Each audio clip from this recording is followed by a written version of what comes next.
Welcome, everybody, to another episode of the Interventional Endoscopist podcast. This is part two of an interview with Dr. Akerman, who is in Dallas.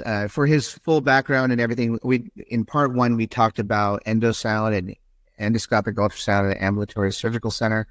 We went through his whole background and everything there. So for that information, please listen to episode number one or part one of this episode.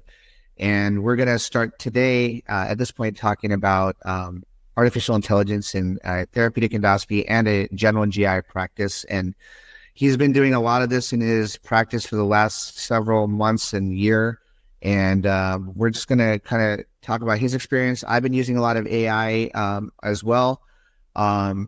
You've been using a program called Freed for your clinic side. And I've been using another program that I'm not allowed to talk about at the moment, which at some point I will, but we have similar experiences. And I think it's kind of cool to be able to talk about that. We've also both been exposed to GI Genius as well, which, is a AI software or hardware and software that helps us detect polyps. So I think, AI is a buzzword in all of technology right now, not just med tech, but everything. And we're hearing about AI everywhere, but it's really important for medical practices because not only are we using it for polyp detection, not only are we using it for note writing, people are using it for clinical trial recruitment. People are using it for writing response letters to denials. Insurers are using it to deny medications and services and to approve. So, Stuart, let's talk a little bit about your experience and where you're at with it. And we'll just kind of let this conversation flow for those who are interested in artificial intelligence and medical practices. Amazing. Well, first of all, thanks for having me back. And I have been a big fan so far of AI. I think, like you mentioned, it's a buzzword, but not just in medicine. It's a buzzword everywhere. And I think, for physicians, we really need to start thinking about how and where we can fit AI into the practice because, one place it's certainly becoming ubiquitous is this talk about CAD-E or CAD-X systems where there's a hardware software interface with the colonoscopy that we're generating that helps us look for polyps and ultimately potentially might be giving us information about the polyps, likelihood of if they're adenoma or precancerous, their size, and other information.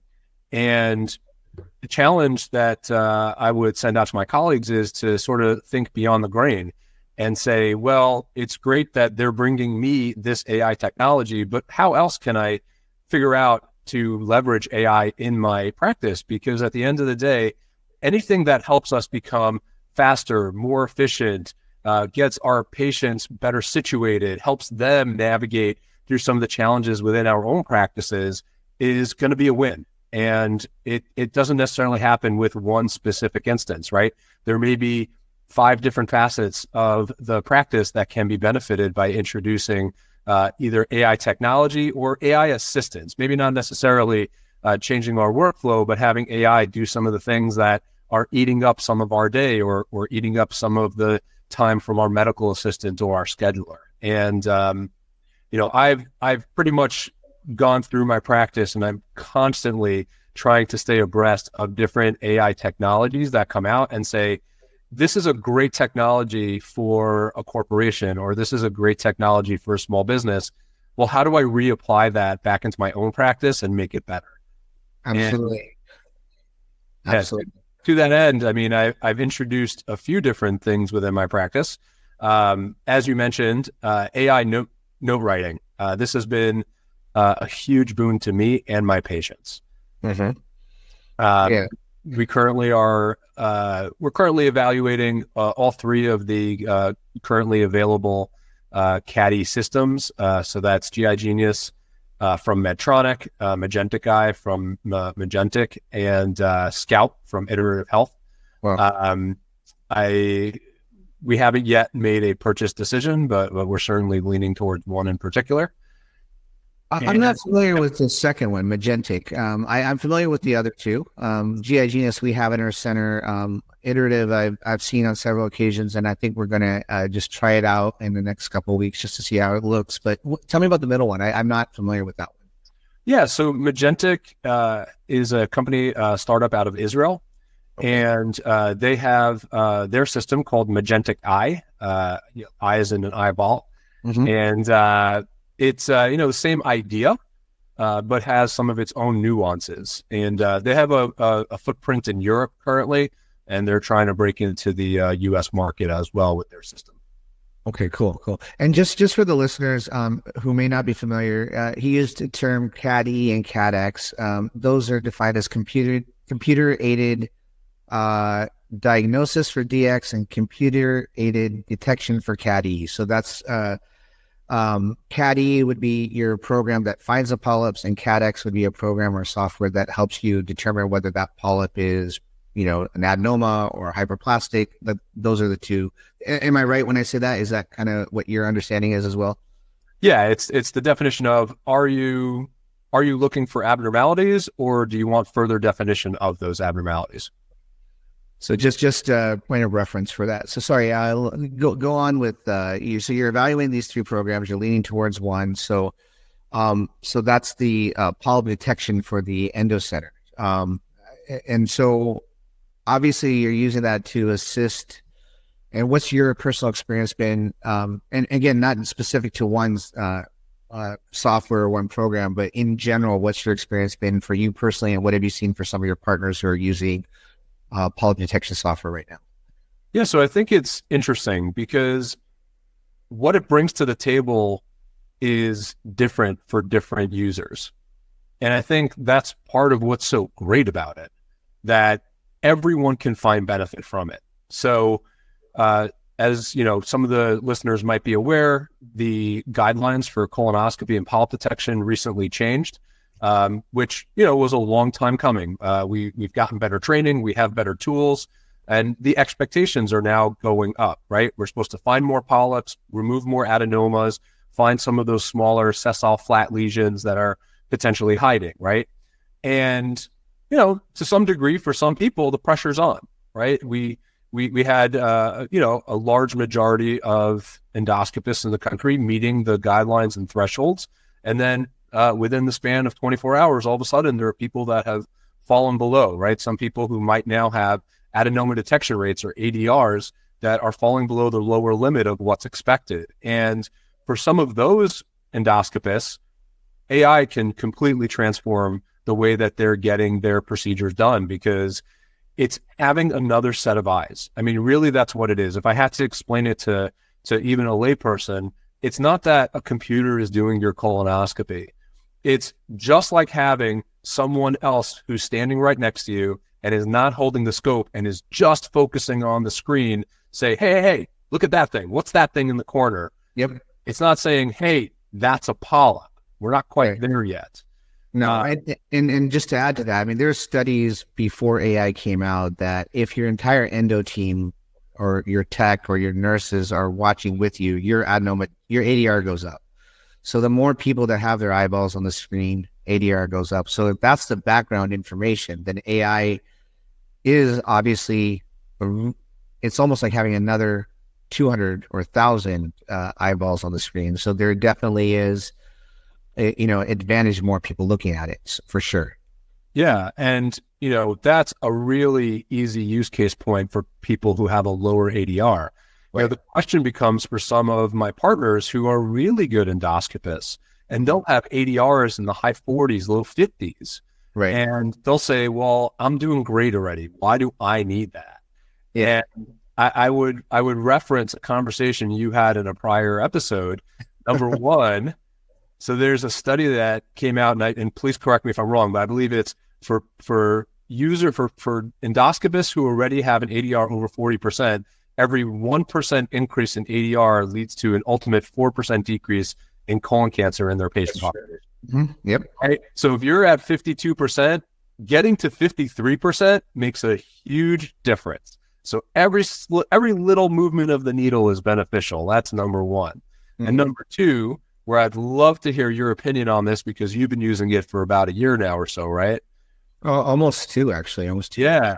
So one of my theories is that people who take longer, they have longer withdrawals, part of, and it does, there is a concordance rate between higher ADR and longer withdrawal. That's part of the reason they raise the threshold for minimum amount of time on average for withdrawal, because the longer you look, the more polyps you'll find. Mm-hmm. And it tends to be that for the majority, or I don't say majority, but a large number of GIs who have high ADRs, they typically also have really long withdrawal times.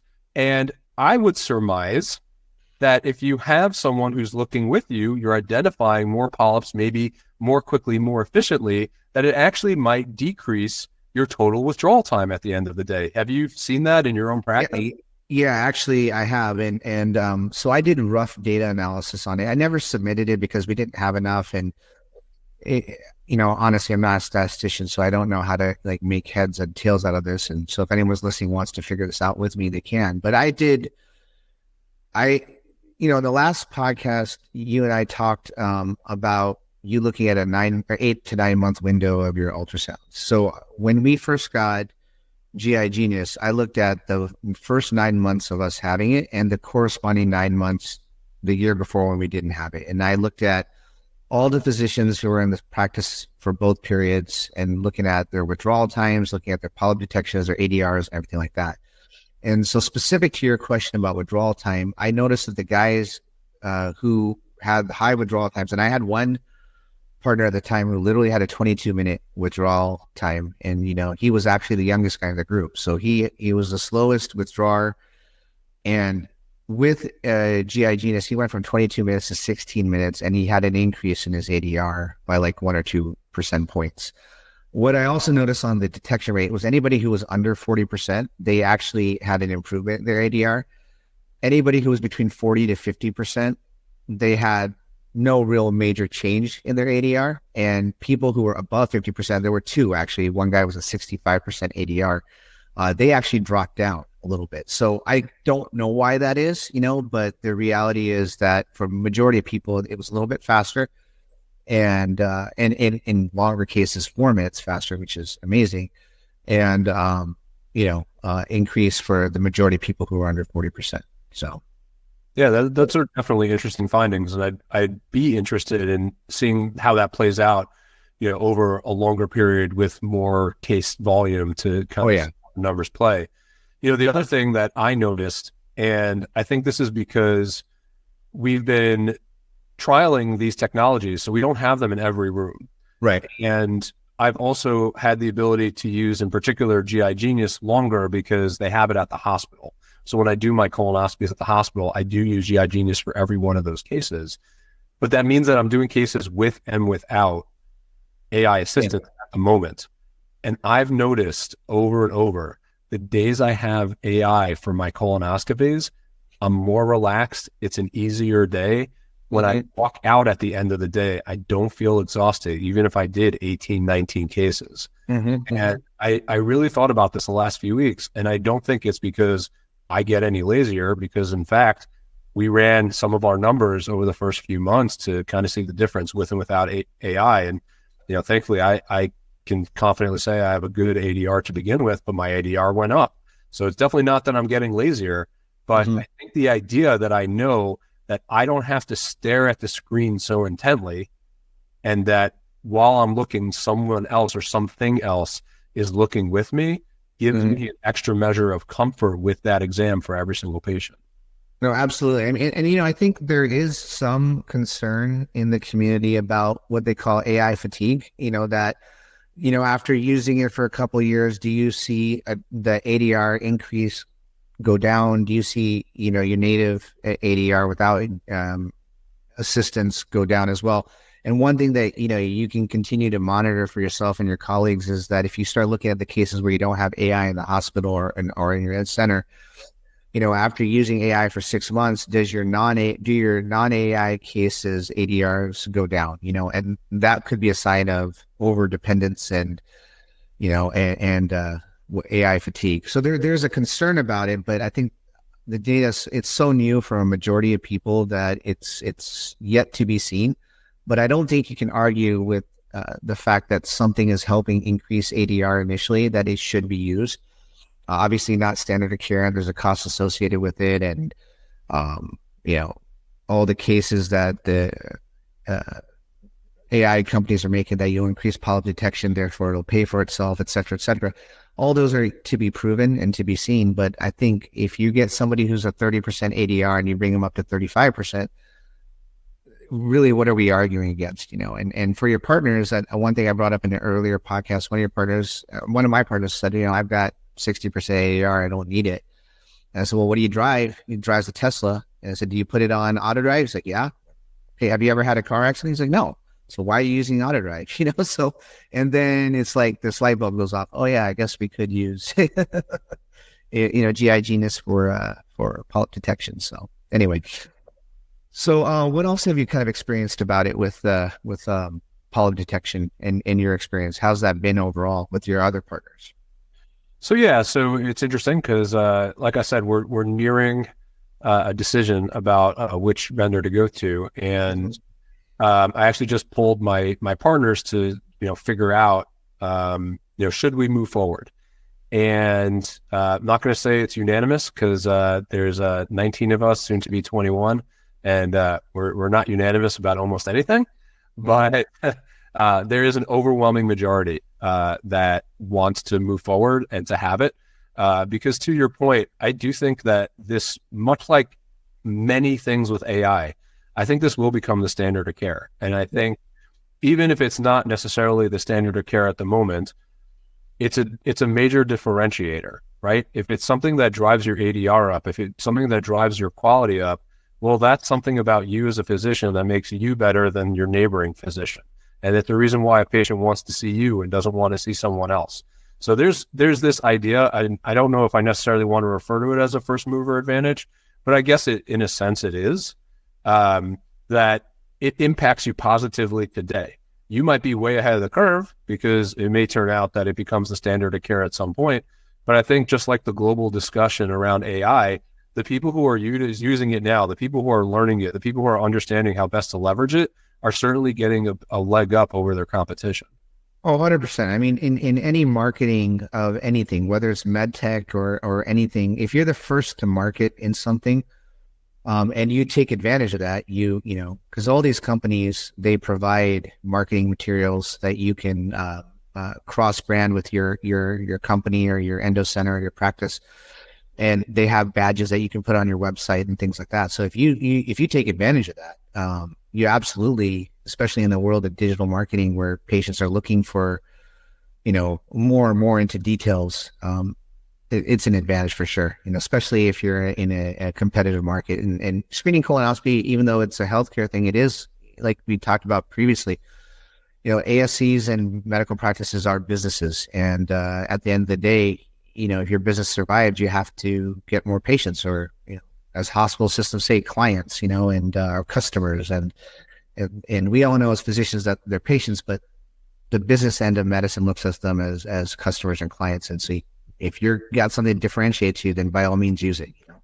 And patients are educated, right? I mean, I have had patients who literally come to my office and ask me what my ADR is. They are aware, and if you can say that, oh, the national average is X and mine is Y. And, I have already had patients who are asking about AI. They are knowledgeable. Yeah. Every day, the number of patients who are informed and request it goes up.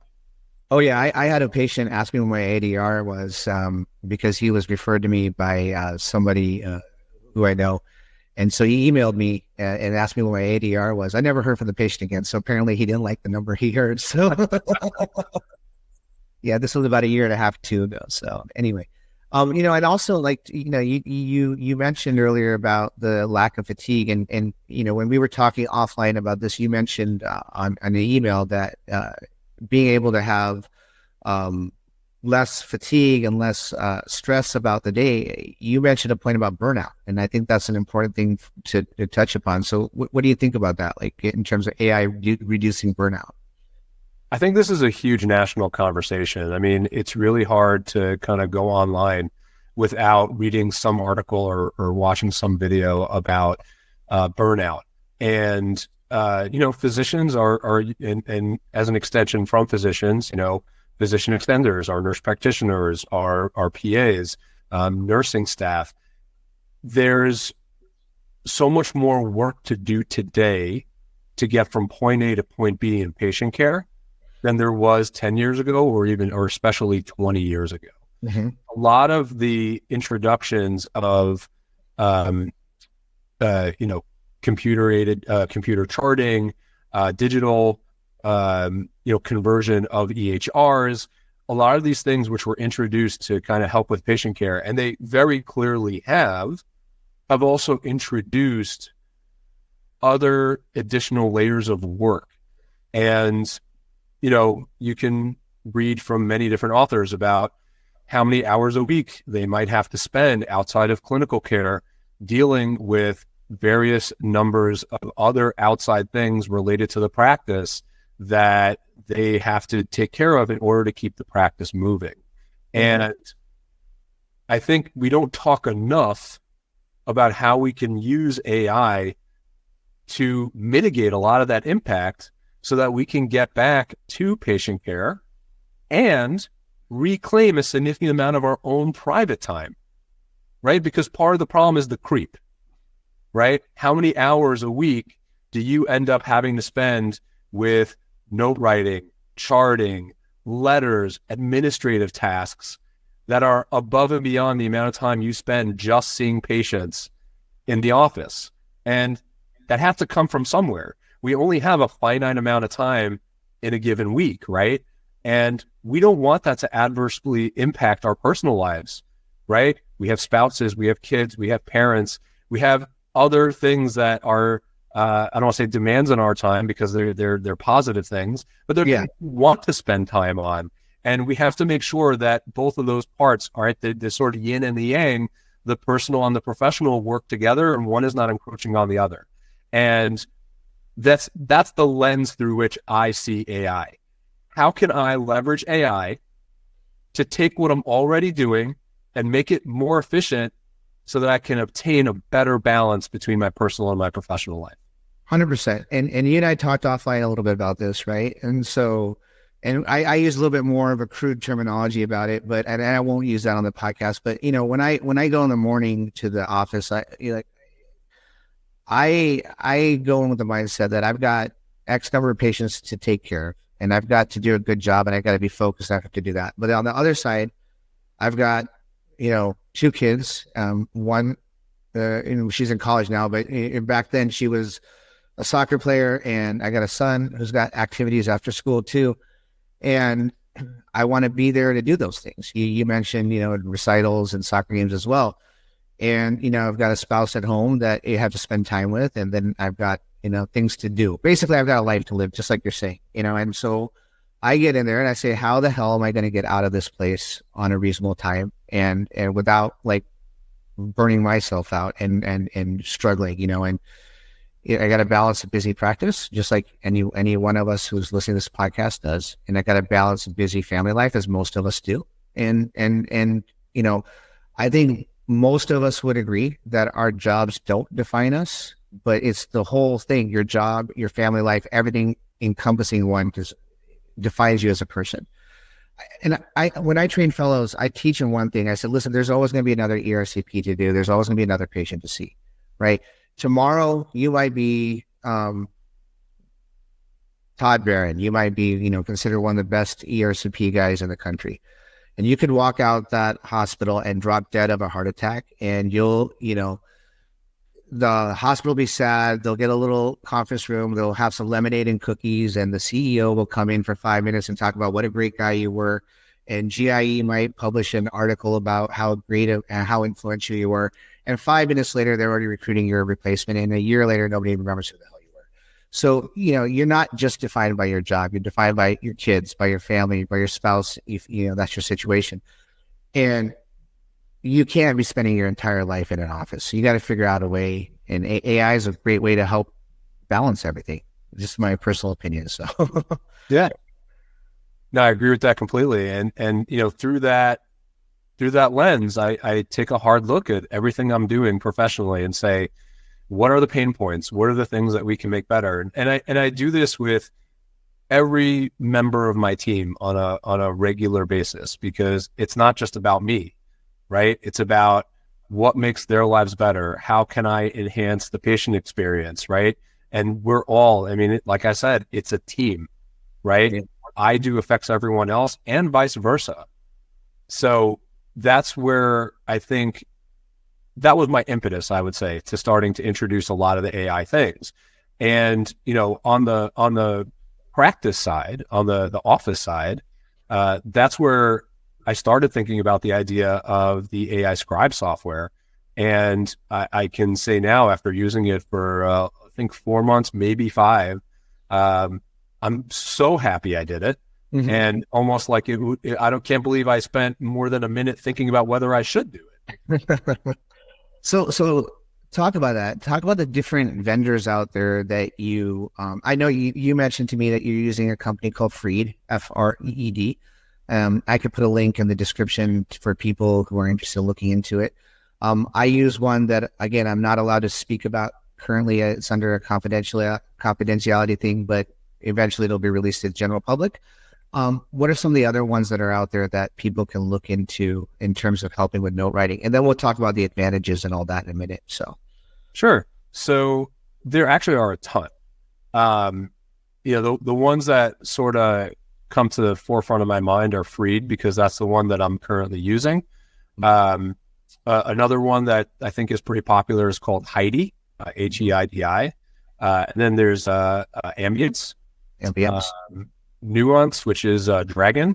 Dragon has one of their own as well. And like I said, I know there's a host of others. Those are only the ones that I've looked at and seen sort of hands on. So I can only sort of remember them by name because I sat in front of them. But they all have their little differences, but it's all with one goal, and that goal is driving efficiency in note writing. Right. And it was one of the things I looked at. I noted, so one of my issues when I was seeing patients during the day was if I ran late. So if I spent more time with a patient and maybe ran into the next visit, or if the EHR was slowing down, when there's more users online, or something that made it so that I couldn't see my patient, write my note, and then move on, something that sort of changed that framework, the note would start piling up. So it would not be an uncommon occurrence for me at the end of the day to have 4 or 5, even sometimes 6 notes that I had to write after I finished seeing patients. That was another hour and a half. And I know there's people who are, I don't want to be worse than me, but have even more backup that they need to take care of at the end of the day. Right, for sure. One thing, and this is a personal opinion, I'm not casting any aspersion on people who do this, but for me personally, I didn't like the idea of typing away on a computer while a patient was sitting next to me. Mm-hmm. I found number one, just I wanted to make sure I was maintaining a certain level of respect between myself and my patient. And also, frankly speaking, if I'm writing a note, I'm not listening the same way to the patient. So the way that I had been doing my notes previously, with rare exception, I wasn't typing anything at the time of my visit, which meant I was doing the entire notes after I walked out of the room. And, and then I'm sitting there racing to try to get as much of it down while the next patient is being checked in, and then either finishing it on time with a sort of, I don't want to say sloppier, but a bridge note, or stopping and saying, I'll get to it at lunch if it's my morning clinic, or I'll just have to finish it later when I'm done with the rest of my clinic. And yeah. So go ahead. Sorry, I wasn't trying to rush. Oh, no. I was just going to say, and the introduction of AI note writing has completely changed that game. I walk into the room, I have it on my phone on an app. My phone is silenced, so I'm not getting phone call. I mean, I'm getting phone calls and text messages, but it's not disturbing the visit in any way, shape, or form. I tell the patient as I walk in, hey, I hope it's okay, but I use this, note capturing software, listens to our visit, and that way I get to focus on you. And we're able to have a free-flowing conversation without me being distracted looking at a computer, or even honestly, even writing at the time. Right, with my consults, I did write some notes so I wouldn't forget the details. So I made sure, because I want to make sure I have as robust of a note as possible, because after seeing 20 patients, I don't necessarily remember that. And then seeing 40 patients in a week and 200 patients in a month, if a patient calls and they're having an issue, I want to remember all the salient details about that one specific person and their particular problem. And this has really helped me capture that beautifully. Is it perfect? No, nothing is perfect. But does it really help? Does it get the sort of bones, the bare bones structure of the note done so that I can walk into my office, put in my coding while it generates my note, look over the note, make some updates and changes, put it in the note and be done? Yeah, it absolutely does that today. And it's a great time savings for me. It is actually rare at this point that I get to the end of my day and I'm not completely caught up when I'm done seeing that last patient. 100%. And that's been my experience as well. And the months that I've been using it. And, what you said earlier, it brings up a point, so I read an article on Doximity by a physician named Vinay Prasad, who's an oncologist. It was called, I have it over here, When the Patients in the Room Stop Typing Your Note, right? And it was actually very controversial, with the majority of the people hating on him for it, because, obviously the pressure is not just in GI, but in all the house of medicine, especially with our colleagues in family and medicine and internal medicine who are primary care. The way that the reimbursement is, they've got to see 25 to 40 patients in a day to, get the right amount of income into their practices. And so a lot of people are saying, well, it must be nice to be an oncologist and have that luxury to really, virtual signal us that you shouldn't be looking at your computer and you should be looking at the patient. And so there's this real group of people who have this need, right? Because they do have to type their notes in the rooms because they have to see a certain number of patients and they're under pressure to do that. And we're not talking about you and I who have the luxury of being in a subspecialty, which a majority of our income comes from procedures as opposed to seeing patients in the office, versus our colleagues who get all their income from seeing patients only and they don't have ancillary revenues and things like that. So AI changes the game for all those people, because now you can do exactly what we all want to do, which is not type. We all want to have a conversation with our patients, and I think this is the way we should be doing it. It's going to, and I love the point you made about capturing salient features, because oftentimes you talk to a patient and we have those patients who take tangential pathways to their thought, and they start talking about their ortho procedure. They start talking about, their daughter needing a colonoscopy 5 years ago, and things that just make zero sense to their biliary issue or whatever the case might be. And it captures all that, it summarizes it, and it allows you to actually put that in your note and say, okay, these things were mentioned so that when they do call you a month, or when you're doing that procedure 4 weeks later, you can look back and say, oh yeah, we talked about this and I need to do that. So I 100% on board with everything you said. And I think it's a game changer in a lot of different ways. Now, there are some legalities that are going to come up with this. I think as more and more people use AI, not just in medicine, but with other things, there's going to be a level of responsibility that gets put on the user of the AI in terms of making sure things are accurate. And by no means should we fall into the habit that we all potentially can, which is just solely relying on the AI, assuming everything's accurate in your note. You got to read it. You got to make sure before you put it into your note that it's what you want it to say. So, cool. And what are some of the other ways that you've noticed to improve your practice outside of time management? Yeah. So one of the big issues that we had in our practice, which I think a lot of practices experience, is phone call volume, and then how that results in patient dissatisfaction, right? Because no one realizes. So if I call and I leave, let's say, a 2-minute voicemail, well, there might be 50 other people doing the same thing, and then that's literally over an hour of just listening to voicemail every day before you even had a chance to put it in the chart, call that patient back, answer that question. And that's on top of being in clinic all day long where you didn't even have the chance to answer the phone the first time. Right. And, that leads to frustration, not just from the patients, but from the staff, right? My staff felt very bogged down by that. And that leads to burnout to my staff, because not only does this take a lot of time for them to turn around, but then they call a patient who might be very frustrated that they called at 9:00 in the morning and no one got to them till later, or maybe even the next day.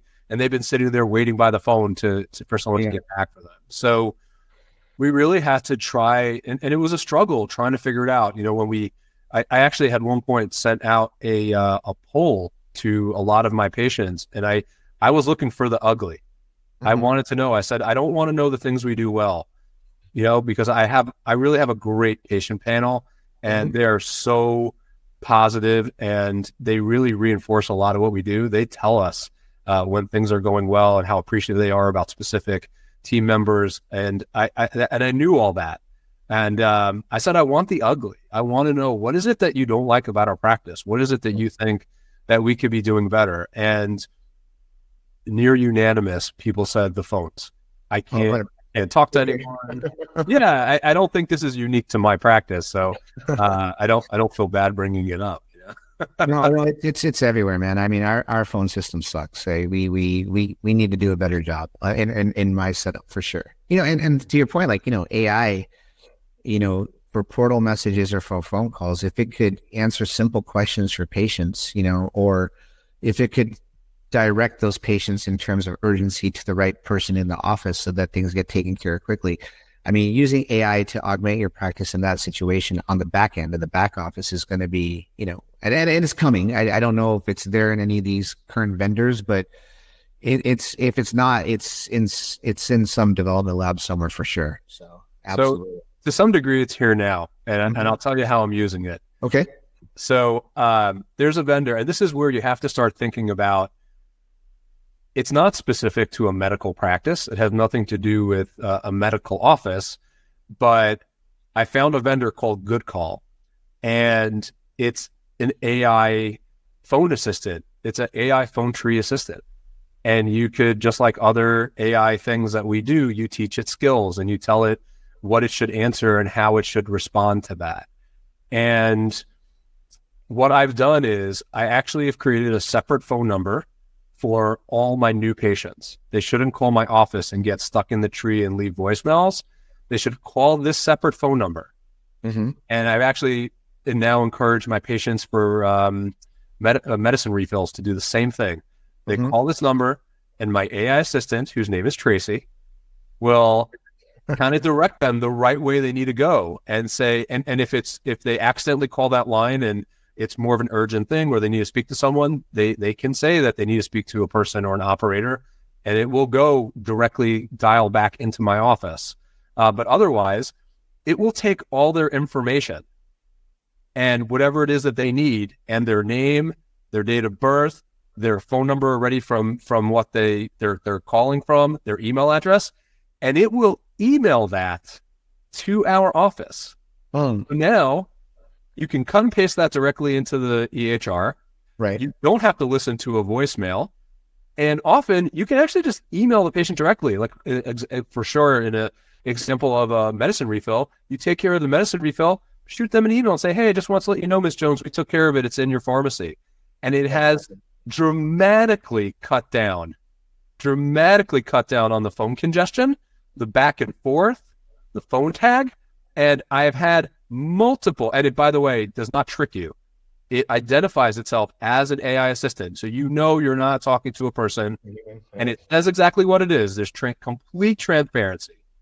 We're not trying to trick anyone. We're just trying to make everyone's life better. That's awesome. So far we've talked about AI for polyp detection. We've talked about AI for note writing. We've now talked about AI for phone call management and patient engagement. What about some of the other things that you can use AI for in your back office or that help improve the efficiencies of your office? What are some of the other things that you've explored, you've thought about, or you've heard about? Yeah, so I think just to clarify, so when we're talking about back office, what we really mean is the business side of things, Mhm. right? Like being able to run reports, being able to schedule patients, being able to run appropriate revenue cycle management, right? Billing and collections and things like that. And it's all about figuring out what is taking the most time of the day for that individual and saying, how do we make that better, faster, more efficient? And I think some of these things are tied to the EHR. They're tied to the electronic health record. So we have this, and I think a lot of practices have that. Their revenue cycle management, so their billing and collection side of things, are tied into the interface of the EHR. So if they're going to try and figure out some way to make that more efficient, maybe for instance, that when you capture a charge, right, you see a patient and you enter a charge, well, the AI is smart enough to know I need to send that off to the insurance. I need to make myself a little reminder so that if I don't see it within 30 days, that either I'm polling the insurance again and say, hey, where's my money? Or that it notifies the appropriate staff member to say, hey, here's a list of all the patients who were seen in the last 30 months plus that we haven't received payment for. Do we need to query the insurance? Do we have to double check and make sure that we submitted appropriately? Maybe there's something missing in the chart, right? Maybe I didn't put something in my note that made it bounce back. Right now, all these kind of things are to some degree done manually, and that takes time. So, one point I do want to make, it's not necessarily how do I fire all of my staff members and make AI do everything for me? It's not like that. It's how do I give my staff members the power to do their jobs much more efficiently so that they can clock out and go home and know that everything was done well, and now they can enjoy the rest of their life away from the office. Absolutely. I mean, that's it's healthcare is tough, and what we can do to decrease, again, the buzzword burnout is important. And AI helps you accomplish that to a lot of degrees. One thing I use, which is pretty interesting, it's not an automated AI, but it's an AI where I have to actually use it. So, we all have played around with Chat GPT, Claude, all those things. So Doximity uses a Docs GPT, which is now available to all physicians. So I've created these little templates. I'm in Arizona, so we have a huge Spanish-speaking population. And I also occasionally get Mandarin speaking patients or Cantonese speaking, Vietnamese, Korean language speaking patients, and I have a few Arab speaking patients. So they all bring translators. But what I'll do is after their colonoscopy, for example, I have these templates set up that you had 3 polyps and you most likely are going to need another colonoscopy in 3 years, pending pathology, et cetera, et cetera. And I have that written, and I will paste that into Chat GPT or Docs GPT, and I'll say, please translate this into Mandarin, for example. And it will take that exact verbiage. And I've checked this because I can read Punjabi. And so I've checked this in Punjabi just to see if it works right. And I've actually shown it to people who speak the language, and it comes out exactly translated the right way. And it's in their script, in their characters. And I can actually copy that. And through Doximity's texting thing, I can text the patient that exact thing, and they get it on their phone in their language, and they get all the instructions. So this is something too that obviously as it gets more mature and it becomes automated in AI, this is something that you can use it for that. And you're in Texas, you probably have a lot of Asian language speaking patients, and specifically in the Houston area. I know you're in the Dallas area, but in Houston, there's a huge Vietnamese and Asian population that would benefit from this. And so I think these are things that we can really do to add to that as well for patient education and stuff like that. Yeah, I've actually been using Doximity GPT for the same purpose. Perfect. There you go. I love it. And this is not sponsored by Doximity, guys. Yeah, but we could just recognize game, right? Yeah. And if you want to sponsor Doximity and you're listening, just stay. But yeah, we do have a large Vietnamese population. I do also have a Spanish-speaking population as well. And it's been a huge boon to my practice because compliance rates shoot up when people actually understand the documentation that you're giving them. And it's been really helpful to help translate results for them, instructions for them.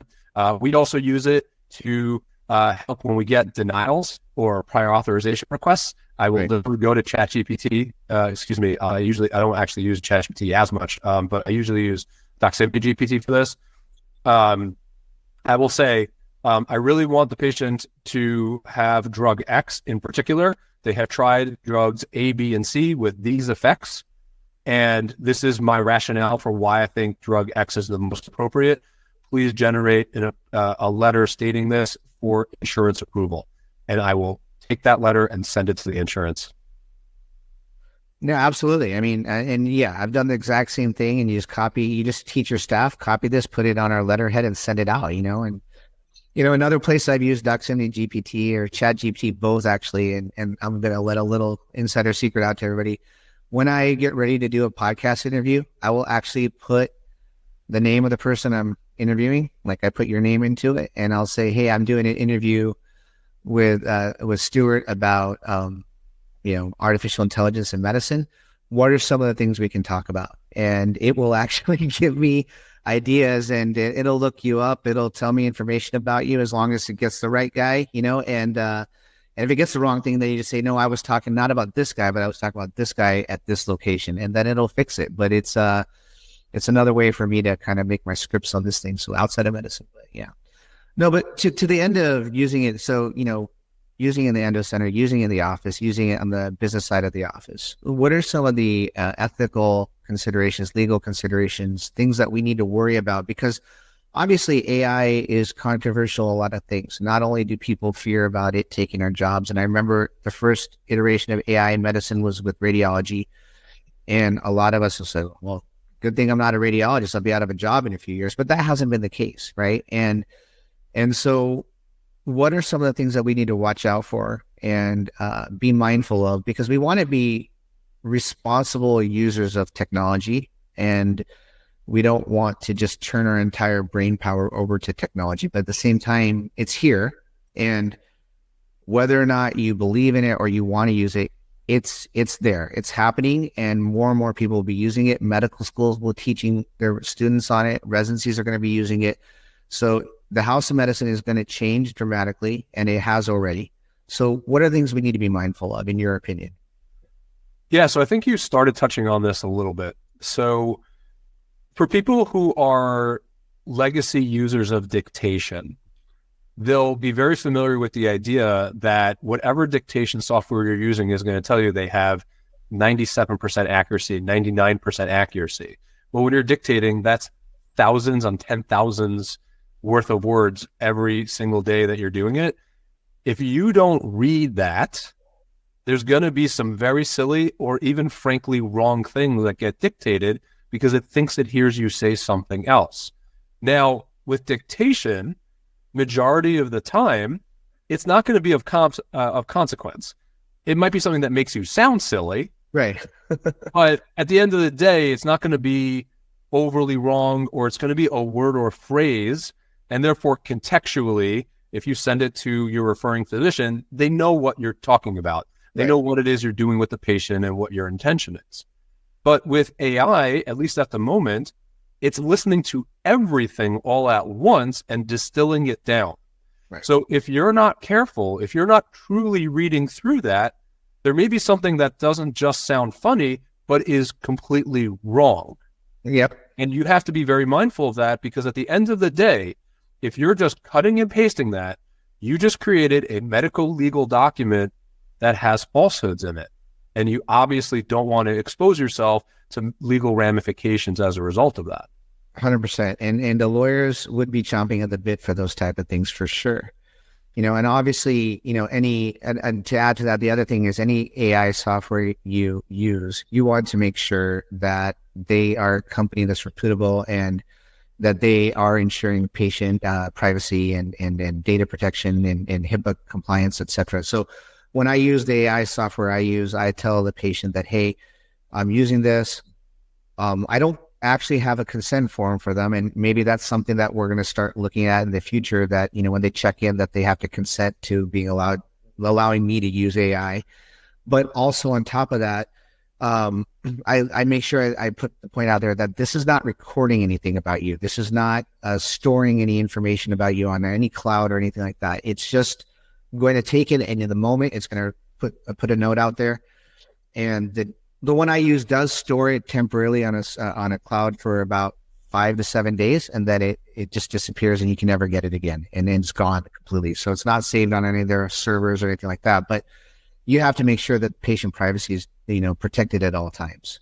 Right. Sure. So I've started thinking about that too, actually, in the last couple of weeks, and I was also considering maybe putting up, even though I do mention it to every patient when we start, but I was thinking of putting some sort of signage up in the room that says that we'll be using AI recording software for the visit, but you're more than welcome to opt out.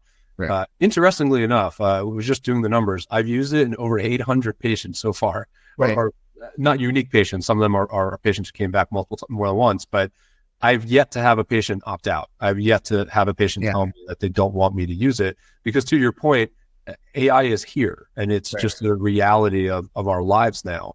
To just expand one point there, I meant to say this, and you started saying it as well.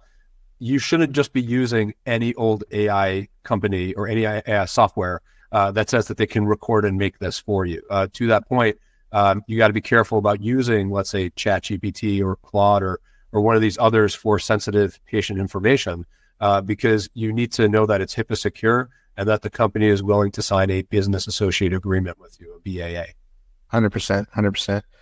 So with the things that we've talked about, the world is your playground. What's the future of AI do you think's coming? What would you like to see? And what are some of the, kind of twinkle in people's eyes that are out there that you've considered, you've heard of, or you just would wish was there? Because I'm sure there's some AI companies listening into this. They're going to say, well, what do doctors want?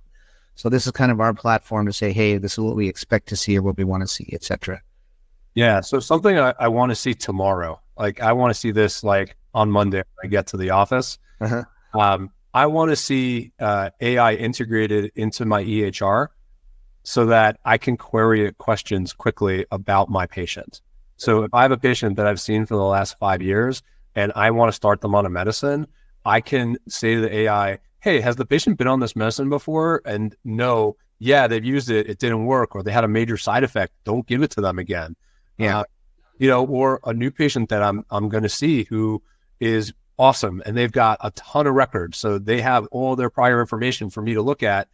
That could literally take a half an hour, and I don't have, unfortunately, that amount of time allocated to give to this patient when I have all these other patients to see. And if I can put that into their chart and say, listen, I'm seeing this patient for an abnormal pancreatic imaging study. Can you pull the CT scan, the MRI, and the relevant lab studies? Because I don't necessarily need to know about their diabetes at the moment or their high blood pressure. I need to know about the salient things related to how I'm going to help the patient today. And that could save me a ton of time. Oh, yeah. Yield. No, it's almost like in your EHR, if you had a box or a floating window that just was constantly updating itself, it's called, the AI generated patient summary. And it could use OCR technology and everything to read through all the chart and give you that. Because I think about, we use GMed, and I think that's what you guys probably use too. Yeah. But I think of GMed, I think of Cerner, and I think of the VA system, CPRS. And I think about all the bloat that's in these notes. Like, do I really, clinician notes and lab results and imaging studies are a fraction of what is in the bar. There's going to be random notes by a nurse who says, this RN talked to the patient for 5 minutes and they were upset and I called, nursing supervisor to help them. Stuff like that. Or this patient had a bowel movement at 9 p.m. on a random day of the year. You have to click through all those things currently to figure out what's important. And if AI could go through your EHR and just exactly to your point, this is a fantastic idea. I don't know. I'm sure it's there. I hope it's there. And this would require the EHR companies to either partner or create their own AIs. And unfortunately, a majority of them are trying to create their own, and when they should just partner. But to that point, though, do you think that AI is going to be controlled by these private companies like Nuance and Freed, et cetera, or is it going to be controlled by the EHR companies? Who do you think is going to run the narrative on this down the road? Yeah, so I think there's sort of my ideal situation and then kind of the reality. Yeah. You know, I think in the ideal world, it's a third party vendor, right? Because that keeps everyone sort of honest and on a level playing field. Because the reality is, something could happen with either your contract or something can happen to the EHR vendor, right? And now you got to migrate to a new system. And the more that we can have that is the same, the easier that migration tends to be. Especially, we talk about this holy grail of having the EHRs being able to talk to each other, right? So that if I see a patient and then they move to Arizona and now they see you, instead of having to try to get records from me, you can then access the records, or I can push the records to you. And even if we have different EHRs, they're not going to come out in gibberish. They're going to be able to be sorted into the right place. And I do think, if there's a third party vendor who sort of has a 1,000-foot view of this and is able to see the different EHRs and how they work and how they interplay, I think there's a better chance that we're going to be able to reach that kind of utopia vision. I think the reality is that people like having their own playthings, and and some of that has to do with the idea that, well, I want to keep it all fenced in so that I don't have to worry about data breach and that kind of stuff. And I do definitely respect that piece of it. Yeah. So I do think it's going to come down to sort of an EHR specific platform for many of them, especially for the larger ones. But I think maybe the smaller EHRs will be more nimble, more apt to saying, I don't know that we have the resources or the money to develop this on our own. Maybe it makes sense to partner with a third party. The other kind of hot take that I have, and we started talking about this a little bit offline, as of today, in using an AI note writer, I actually prefer that it's not built in. And I'll tell you why. So in my workflow, I see the patient, it's on my phone. When I'm done seeing the patient, I hit end. It's not instantaneous. The AI has to think, Right. especially the longer the visit. If it's a consult versus a follow-up visit, it's going to take more time for it to churn the data to create the note appropriately. So when I go to my office, I now have a dual screen setup, and I've got GMed or G-Gastro sitting on one screen, and I have Freed open on the other screen. And while Freed is sitting there generating the note, I actually put in my orders, Right. I put in my exam, and I put in my billing. And there is some synergy with the AI software that GMed is working with, where it will figure out the coding. And I don't know if it does it yet, but it's in the pipeline where it figures out the coding that you want to put in, and also the diagnosis codes. But it's not going to be perfect. And you want to make sure that you're documenting those perfectly so that you're paid appropriately for the amount of time that you worked. And I just basically do that in parallel to the AI figuring things out. And when I'm done with that, the AI is done. I look over my note, I make my changes, cut and paste, my note is done. So I actually love the idea that it's not in there, because if it's in there and it's thinking, I can't access the note at the same time. 100%. I got you. No, and that's, I follow the exact same workflow, and I think that makes a lot of sense.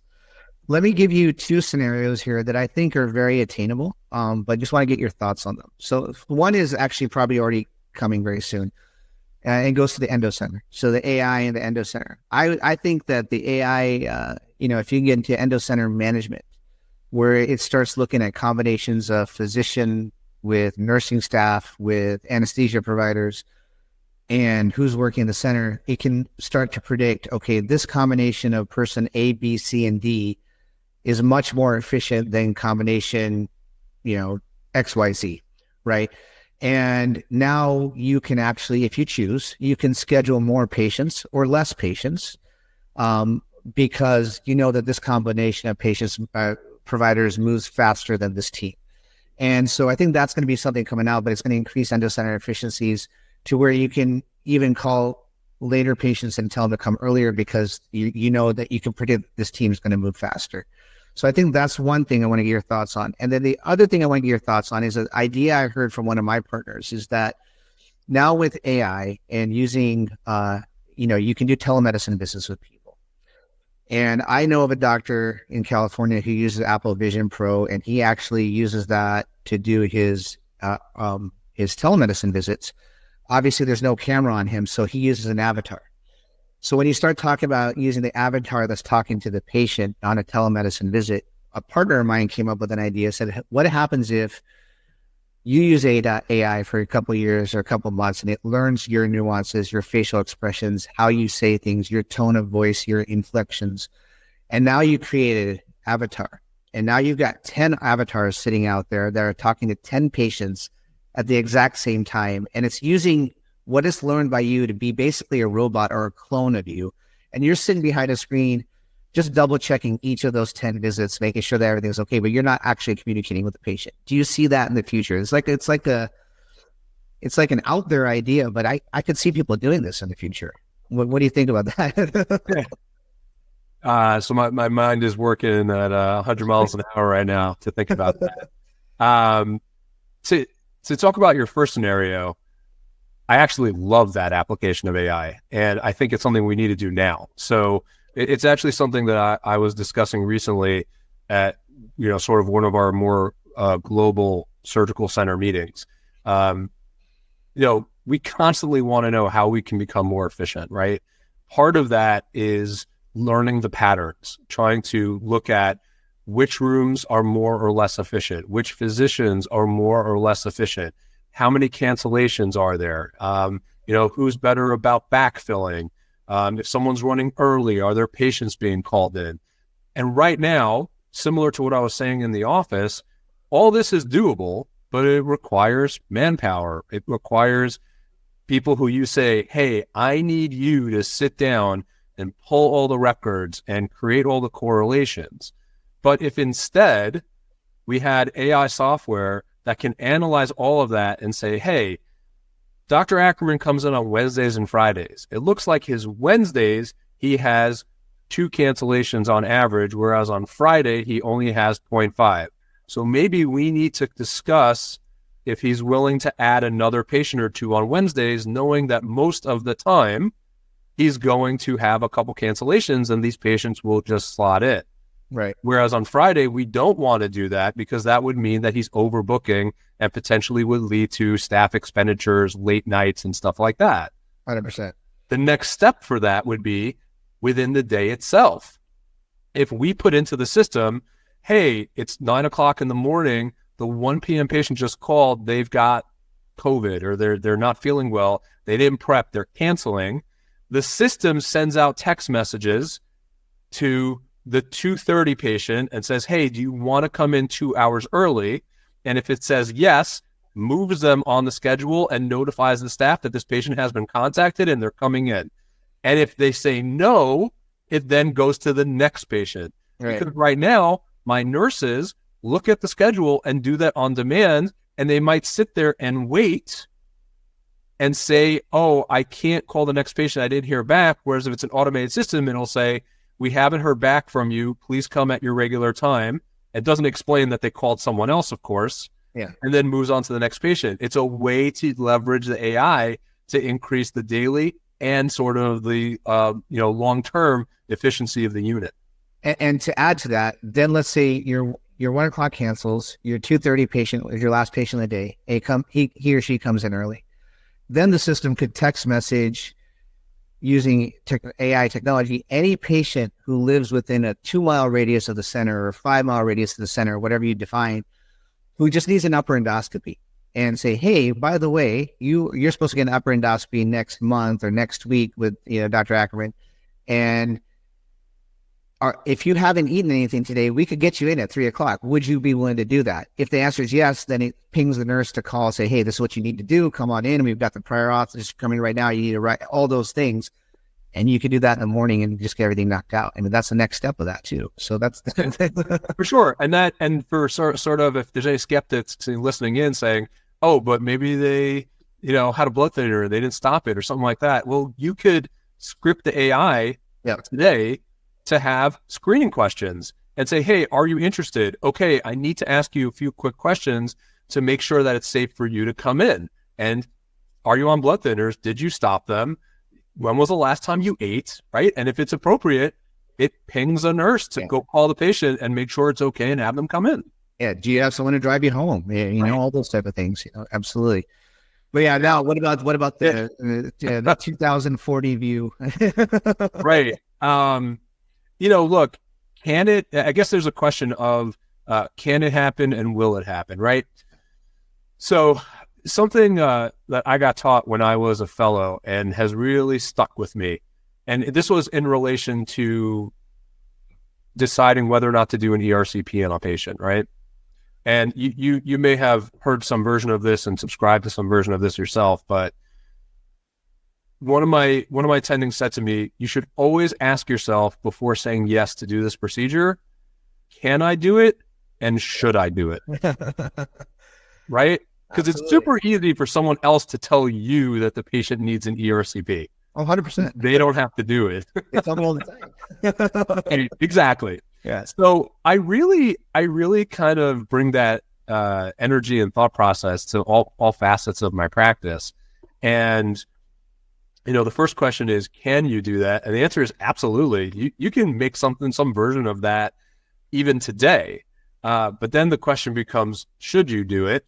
And I think it opens up a lot of ethical questions, right? Yeah. So number one, did you tell the patient that you are not you, right? Did you tell the patient that you're talking to a virtual form of you that contains all your knowledge and your nuances, but is not actually you? That's number one. Number two, which I think sort of harkens back to how we appropriately use audiovisual inputs today with virtual visits, right? So in some way, you have to make sure that the patient is aware, like you have to see the patient so that you can document, I was talking to this patient, because if it was a phone call, you can't say, I saw the patient, right? So it's okay if, let's say, their video feed goes out halfway and they continue talking to you because you already verified that this is the person that's on the other end of that line. Right. And I could see how this would be the same way here, right? To use my own personal experience, this is why I don't want to have to deal with the murkiness of that. And when someone calls that new patient line, the first thing it says is, hey, I'm Tracy, I'm an AI agent, right? You know, you're not talking to a physical person, and it identifies what it can help you with. And I'm not saying that there isn't a way to make this work. I think there's a possibility that this could be super helpful for rural areas, for underserved areas, right? To get quick answers. It's going to be a lot better to get 90% of Dr. Sachdev than getting 100% of Googling, what should I do if I start seeing blood coming out of me? Yeah. Well, but it's sincere to a certain degree, because I do think patients currently are probably going to Chat GPT, your symptoms and saying, I have this going on. So I mean, I think number one, I mean, you know, doing this could potentially and will eventually replace us if we rely on this kind of stuff. And I think I agree with you 100% ethical concerns and whatnot. But I think to a degree, it's already kind of happening where patients are going on Chat GPT, asking these questions about their symptoms. I mean, I still remember when Chat GPT first came out and they were on like 2.0, there was a story of a woman somewhere in middle America that was having relationship issues with her husband. And she started putting in all the issues that she was having and asked ChatGPT, should she file for divorce? And it said, yes, you should. And she filed for divorce that day. So I think you're getting people relying on these things outside of experts, if you will, you know, and it's going to be fascinating to watch. I don't know that it'll happen in our career time. It probably might happen in our lifetime, but not in our career time. You know, so. Yeah. But I think at the end of the day, you have to say to yourself, as a physician, as a business owner, what value am I bringing to this patient? Right. And I think you can look any patient in the eye today and say, yeah, you can get some of that stuff from ChatGPT or Claude or, you know, any of those GPT-like endeavors. But what I'm bringing the human touch. I'm able to see past the algorithm, right? I have that reasoning capability. Some of that will change over time, right? I mean, AI is going to evolve. It may develop, or it probably will develop more reasoning capacity. So you constantly have to think about, what value am I bringing? And I think that sort of as a nice way to sum up this conversation, utilizing AI as a physician today enhances your value that you're bringing to every patient encounter. 100%. 100%. No, I think that summarizes it perfectly, actually. I think, with that, I think we'll probably end the conversation here. I think it's been an amazing two conversations, and I hopefully, a lot of our listeners and watchers will get a lot out of this, and more to come, obviously, on the AI. I'll look forward to seeing what's next, everything like that, and then we'll go from there. But real quick before we end the conversation, just a couple things that I like to say. I didn't say the last one because I knew this would be a continuation, but for those of you listening, specifically younger physicians, please get involved in your societies, whichever one speaks to you, whether that's ASGE, ACG, AGA, ASLD, FIGHT, whatever it is. Get involved because, all these things that we talk about require support. They require support from the government, from patients, and advocacy, whether it's through politics or through just, patient education is really key. And without support of the societies, none of this stuff can progress or move forward. Also, we talked a lot about burnout today. Burnout is real. Mental health is real. A lot of physicians suffer from mental health issues, whether it's stress from work or stress at home. And so if you are struggling, please seek help. There's a lot of apps out there, a lot of physicians and colleagues out there that you can lean on. So just get the help you need so that you can be the best version of yourself. So once again, Stuart, thank you so much for your time. Really appreciate you spending a good portion of your Saturday with me, away from family and stuff like that. So thank you so much. And, we'll put some links in there and contact information and whatnot. And thank you again. And we'll chat offline soon. Thanks so much for having me. All right. Take care.